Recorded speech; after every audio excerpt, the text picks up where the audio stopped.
And just like that, we go from one storm in the Atlantic to two.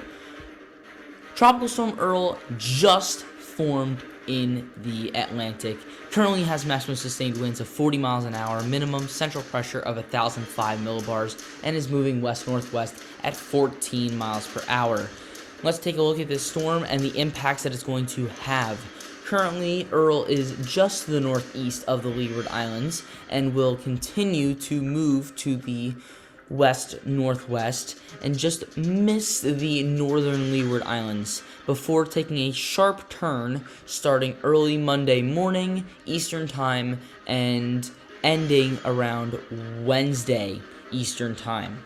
Now, this storm will avoid most land. It will remain mostly a fish storm, missing the Lesser Antilles, the Greater Antilles, the Bahamas, and possibly even Bermuda with this current track. But that doesn't mean that these areas won't have tropical storm force winds. Much of the northern Leeward Islands here have at least a 30% chance of receiving tropical storm force winds, but the higher probabilities, such as that 60+ marker, is all off the coast.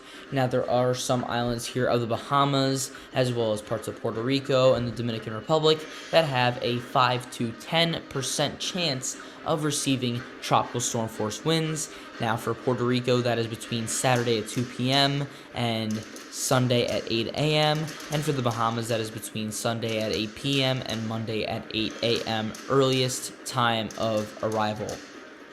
So, let's take a look here at the key messages for this storm. Number 1, Tropical Storm Earl is forecast to pass near or just to the north of the northern Leeward Islands, the Virgin Islands, and Puerto Rico over the weekend. Gusty winds, especially in squalls, are possible on those islands over the next day or two. Number 2, heavy rainfall from Earl is expected to lead to limited flash, urban, and small stream flooding over the Leeward Islands, U.S. and British Virgin Islands, and Puerto Rico this weekend.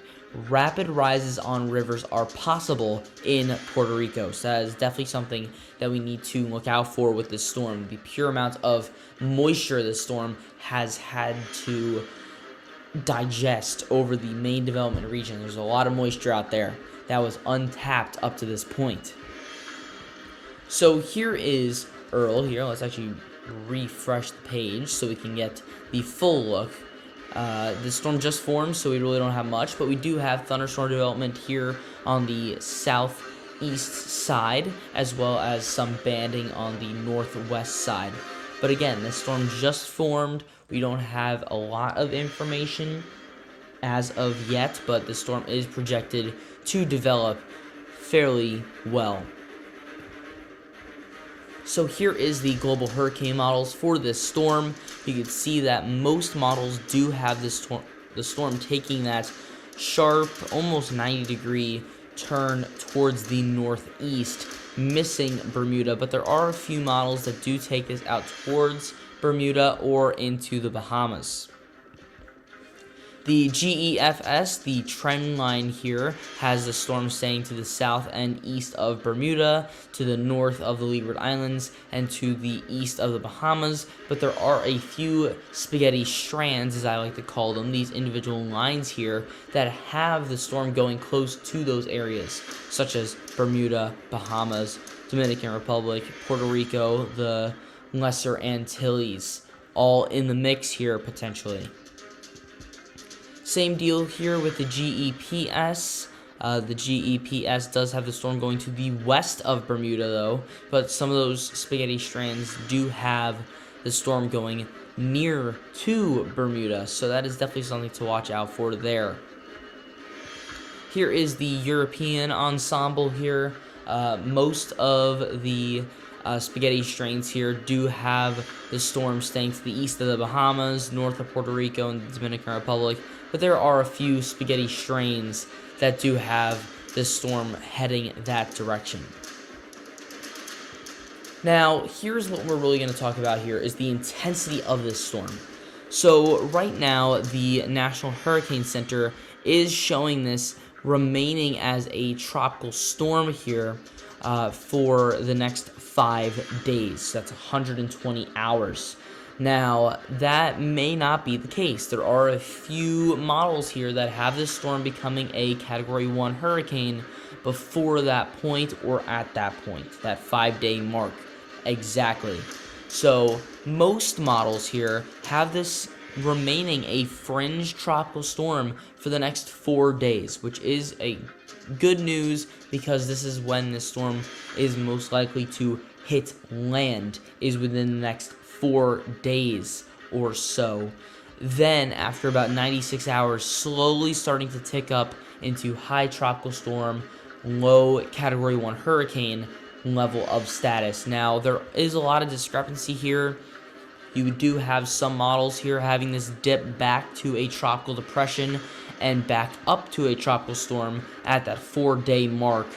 But it does seem like right now the most common track is having this remain a low category of tropical storm, and that after about 4 days, slowly starting to reach peak intensities around the Category 1 hurricane level.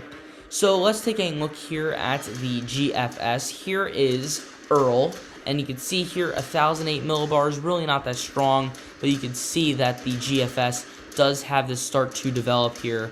This is around Monday the 5th. We start to see this go into the 990s. Still a tropical storm, but really starting to gain some strength here. Now towards Wednesday, we start to get closer to hurricane status, and by Thursday, we are definitely there. 965 millibars and continuing to drop, peaking out at 956 millibars here on Thursday.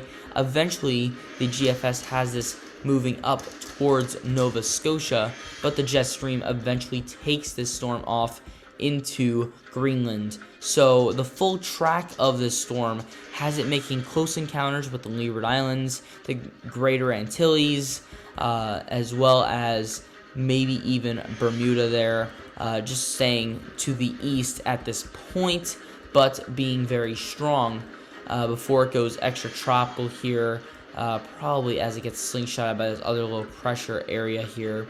Probably around Friday, it gets to the same longitude as New York City, and then we start to see these storms go extratropical, where they really don't have any tropical characteristics anymore and act more like a former nor'easter than a hurricane.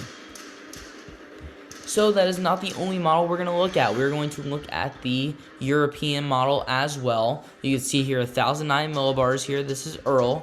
And you can see the storm moves to the north of the Leeward Islands, north of the Greater Antilles, starts to head to the north very, very slowly, just kind of stalls out even over here and dies off. So that is definitely another possibility here, is that this storm doesn't make that turn to the north, stalls out, and kind of dies off here. This is around Thursday the 8th. So definitely a big difference between the two storm systems, comparing the GFS to the European model. You can see here that the GFS, let's take a look at the wind speeds here, has this storm, let's see if we could actually zoom in.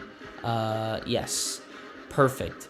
Has this storm at least a hurricane strength, but at that same time period, 8 a.m. on September 8th, the European model has this storm basically on the fringes here, just above, like, around 20 knots. So definitely a lot of differences here, and that's why this intensity guidance is going to be kind of a two-track scenario.